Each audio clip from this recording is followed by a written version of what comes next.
How successful was Physiocracy?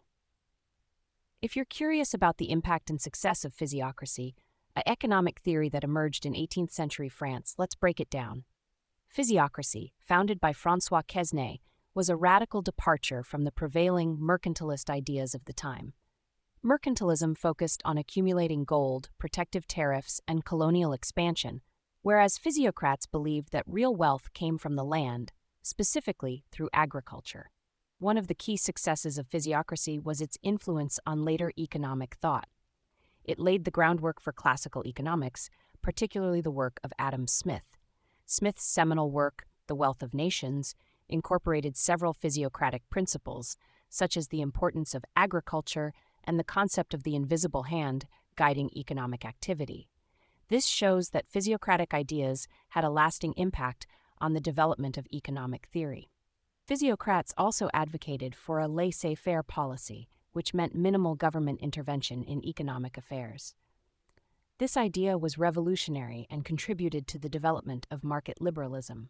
They believed that when farmers and landowners were free to manage their land and produce goods as they saw fit, it led to better outcomes for society.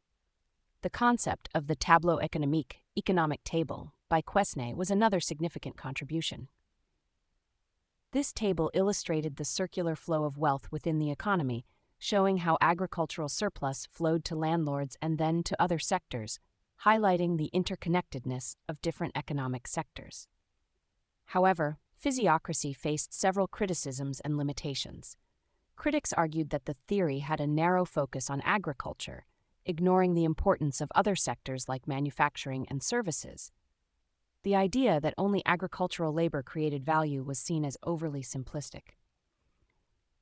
Additionally, the single tax theory on land, which placed the entire tax burden on landowners, was difficult to implement in practice and raised questions about fairness. Despite these limitations, Physiocracy's legacy is undeniable. It challenged prevailing economic doctrines and proposed a more natural and less interventionist approach to economic policy. The emphasis on free trade and minimal government intervention continues to influence economic debates today.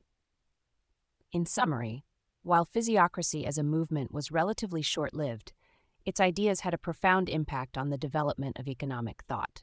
It influenced classical economics, shaped taxation theories, and continues to be relevant in discussions about government intervention and free markets. So in terms of its success, Physiocracy was highly influential, even if it had its share of criticisms and limitations.